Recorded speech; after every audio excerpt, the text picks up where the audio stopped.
Hello and welcome. My name is Ros Cardinal and I'm the Managing Director of Shaping Change and the creator of the Women's Leader Archetypes, the Political Intelligence Compass and the Organisational Hidden Ecology Framework. Today we're going to talk about something that many capable people notice at some point in their careers, but often struggle to explain. It's the moment when influence becomes less predictable. Let's talk about the pattern. You're still delivering, you're still capable, you're still doing work that matters, but influence starts behaving differently.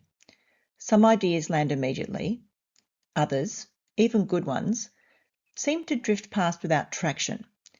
Sometimes the exact same point is made later by someone else, and suddenly the room engages. You start to wonder, was I unclear? Was I too direct? Should I have handled that differently? Most leadership advice explains this as a communication issue or a confidence issue. The solution becomes be clearer, be more confident, present the idea better. Sometimes that helps, but often it doesn't fully explain what's happening. Because the issue is not always about how you perform, often it's about the system you're operating in and the conditions that shape who's heard, trusted, and backed. That's what we're going to unpack today. In this session, I'm going to introduce a simple model I use when working with leaders to make sense of these moments. It's called the influence equation. And once you see it, many situations that previously felt confusing start to make a lot more sense. This session isn't about tactics. It's not about learning how to play politics. It's about understanding how influence actually works inside complex systems and why it doesn't always operate evenly. I'd like you to think of a recent moment where influence didn't land. What explanation did you initially give yourself? Maybe, I should have said it differently. I should have pushed harder. I should have stayed quieter. When influence falters, the advice is usually be more confident, communicate more clearly, speak up more, improve your presence. And sometimes that helps, but often it doesn't, because the issue may not be you. It may be the system you're operating in. When influence fails, many people self-correct. They become more careful. They overanalyze behaviour, when the real issue may be lack of authority, misaligned expectations, or permission boundaries. Sometimes the issue isn't what you did, it's what the system will allow from you. Early career success often comes from competence, effort, reliability. But in complex systems, influence is shaped by perception, risk, informal power, unwritten rules, and what worked before doesn't always work now. So let's look at an example. A woman in a leadership role presents a proposal in a meeting. She has strong data, a clear recommendation, a well-prepared presentation, but the response is muted. People will ask questions that seem to miss the point, and the discussion becomes slightly uncomfortable. Afterwards, she reflects and concludes, I must not have explained it clearly enough. What would most leadership advice suggest she do? So for the next meeting, she improves her slides, adds more evidence, prepares stronger arguments, but the same thing happens again. The proposal still doesn't get traction. So let's look at what was actually happening. The people in the room knew that the decision ultimately sat with a different executive who wasn't present, so they weren't going to engage deeply with the recommendation, not because the idea was weak, but because the authority to move it forward wasn't in the room. And once she recognised this, the response changed completely. Instead of improving the presentation again, she met with the decision maker beforehand, walked them through the proposal, incorporated their perspective, and then, when the proposal came back to the group, the decision maker already understood and supported the direction. The discussion moved forward immediately. So the lesson is that the original response, improving the communication, was logical, but it was addressing the wrong lever. When we misdiagnose the lever, we often work harder in exactly the wrong place. Here is the influence equation. Influence equals position times perception times permission. And influence becomes clearer when you understand what's actually shaping it. If any of these drops to zero, influence collapses, and understanding which lever is weak tells you where you need to focus your attention. And interestingly, most leadership advice will focus on perception, which is how you're read by other people. Where influence actually breaks tends to be in permission, which is what the system allows you to do. Let's look first at position. So this is about where you sit. It's the formal layer. Examples of this are your role and title, your decision authority, access to information, proximity to power. Position provides authority, but it rarely guarantees influence. If you have a position problem, you don't actually have the authority you think you do. So as an example, a senior manager develops a strong proposal to improve a process across several teams. She's done the work, gathered data, consulted colleagues, and prepared a clear recommendation. When she presents it, the room agrees it's sensible. But nothing happens. Later, she discovers the issue wasn't the idea, but the decision authority actually sat with an executive who hadn't been involved. So despite having influence in her own area, she didn't have positional authority over the decision. So this wasn't a communication problem, it was a position problem. Instead of redefining the proposal again, the better move is bring the decision owner into the conversation earlier, align with them privately before presenting publicly, and clarify decision rights before investing more effort. The next part of the equation is perception, which is about how you are read by other people. It's the social layer. So some examples of how you're read would include things like credibility, competence, your intent, whether people think you're trustworthy. Two people can say exactly the same thing, and only one is heard, because perception shapes whether people lean in or tune out. If you've got a perception problem, you're perhaps being interpreted differently than you intend. As an example, a woman known for being highly analytical and a bit blunt raises concerns in a meeting about a proposed strategy. She's precise and factual, but afterwards she hears that some colleagues interpreted her comments as negative, resistant, and not supportive of the direction. Meanwhile, a male colleague raises similar concerns later in the meeting and is seen as strategically insightful.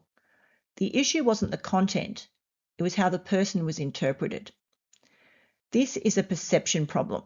The message was filtered through existing assumptions about the person's style and intent. Possible responses might include framing concerns within shared goals first, signalling alignment before critique, adjusting timing or delivery. The idea stays the same, but the interpretation changes. And then we have permission, which is what the system allows. And this is the political layer. Examples are unwritten rules, identity expectations, cultural penalties and rewards, and risk tolerance. And this is where influence most often breaks down, especially for women, people of colour, younger leaders, and outsiders. If you have a permission problem, the system does not yet tolerate that behaviour from someone like you. As an example, a woman leading a major project notices a strategic decision that she believes will create operational problems. In a leadership meeting, she raises the concern directly. The response is subtle but clear. The conversation shuts down. A few months later, a senior male colleague raises exactly the same concern. This time the room engages and the issue is taken seriously. Nothing about the idea changed, but what changed was who had permission to raise it. This is a permission problem. The system had not granted her the same license to challenge in that context. Rather than pushing harder, more effective moves might include raising the issue with a senior ally first, asking questions rather than making a direct challenge, building support before introducing the concern publicly. These approaches change the conditions around the behaviour. I was working with a coaching client who had recently moved into a more senior leadership role. She was capable, respected, and had a strong track record. But she started noticing something. Ideas that she raised in leadership meetings often seemed to drift past without traction. Not rejected, but just not picked up. And over time, she started to question herself. Was she explaining things clearly enough? Was she being too direct? Was she missing something? When we looked at the situation together through the influence equation, something became clear. It wasn't one thing, It was the interaction of all three. Her position had changed. She was responsible for major work, but not yet seen as shaping the broader direction. Her perception in the room was still tied to her previous role. People saw her as operational rather than strategic. And in that environment, she didn't yet have full permission to challenge some of the more senior voices. Once she saw that, the interpretation shifted. The issue wasn't that she was doing something wrong.